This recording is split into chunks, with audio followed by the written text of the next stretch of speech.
ভোটটা হবে আওয়ামী লীগ মারামারিও হবে আওয়ামী লীগ জামানত তো হারানো পরের কথা, জীবন বাঁচানোই তো কঠিন হয়ে যাবে। জাতীয় পার্টি কখনোই জামানত হারাবে না। নির্বাচনের মধ্যে আগ্রহ মানুষের হারিয়ে গেছে কয়েকটি কারণে। জাতীয় পার্টির এই নির্বাচনমুখী দল সবসময়ের জন্য বলে আওয়ামী লীগের মতোই, এবং তারা কোনোভাবেই নির্বাচনকে পরিত্যাগ করতে চায় না, এবং উপজেলা পরিষদ নির্বাচনেও তারা অংশ নিচ্ছে।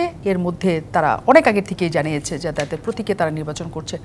কিন্তু যে খবর এসছে, আসলে নেতাকর্মীরা এই নির্বাচনে দাঁড়াতে চাইছেন না, কারণ তারা অনেকেই মনে করেন এতে তাদের জামানত হারানোর আশঙ্কা তৈরি হয়েছে।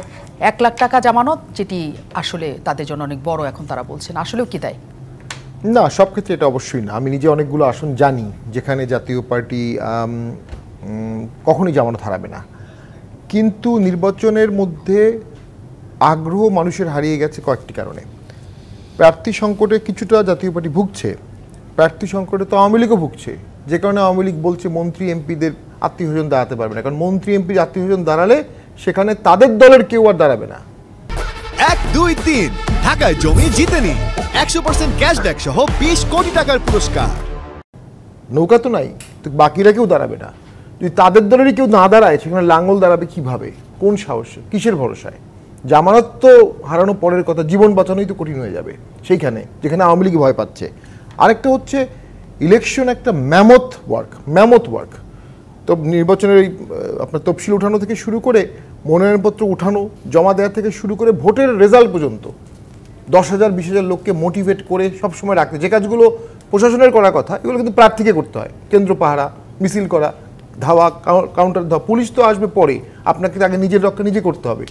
এই বিশাল একটা যজ্ঞ আপনাকে করতে হবে। এলাকা বেঁধে খরচ হবে উপজেলা নির্বাচনে 25 লাখ থেকে 25 কোটি। প্রাপ্তি কি?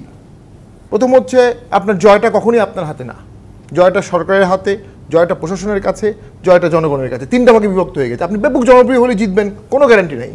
আপনি ব্যাপক জনপ্রিয় হইতে হবে, আবার আপনার একটা প্রশাসনের আশীর্বাদও লাগবে প্রেক্ষাপটে।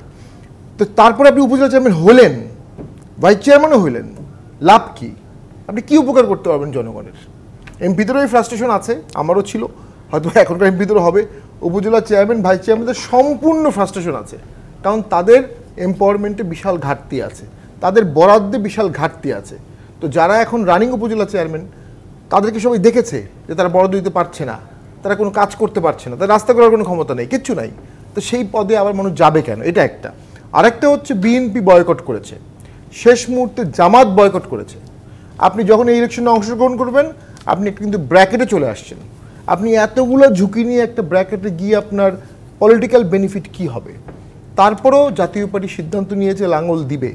এর কারণ লাঙ্গল একটা সুপরিচিত মার্কা, 86 সাল থেকে এটা ফ্লারিশ করছে, এর একটা ভিত্তি আছে। এই ভিত্তিটা যাচাই করাও প্রয়োজন, মাঠে থাকাও প্রয়োজন। তবে আমি আপনার সাথে একমত, ব্যাপক উৎসাহ এতে সৃষ্টি হচ্ছে না। আর পার্টি থেকেও প্রার্থীদের ফান্ড দেওয়ার কোনো সুযোগ নাই, যে কারণে প্রার্থীরা কিসের ভরসায় আসলে যাবে একটি এরকম লেস কম্পিটিটিভ, লেস রিফ্লেক্টিভ ইলেকশনে? কম্পিটিশনটা তো হচ্ছে আওয়ামী লীগ, কম্পিটিশনটা হচ্ছে ভোটটা হবে আওয়ামী লীগ মারামারিও হবে আওয়ামী লীগ। জেনেও তো আপনারা যাচ্ছেন। এরপর আমরা যাচ্ছি এই কারণে যে দেশটা তো দুটো ভাগে ভাগ হয়ে আছে, একটা ভাগ সম্পূর্ণ নির্বাচন বর্জনের দিকে আছে, যেটা আমি বারবার বলছি, আর আমরা নির্বাচনে অংশগ্রহণের ধারায় আছি। এখন পর্যন্ত অংশগ্রহণ করেই আমরা দেখতে চাই কি হয়। আরেকটা হচ্ছে আমরা তো রাজপথে নামার সিদ্ধান্ত নেইনি।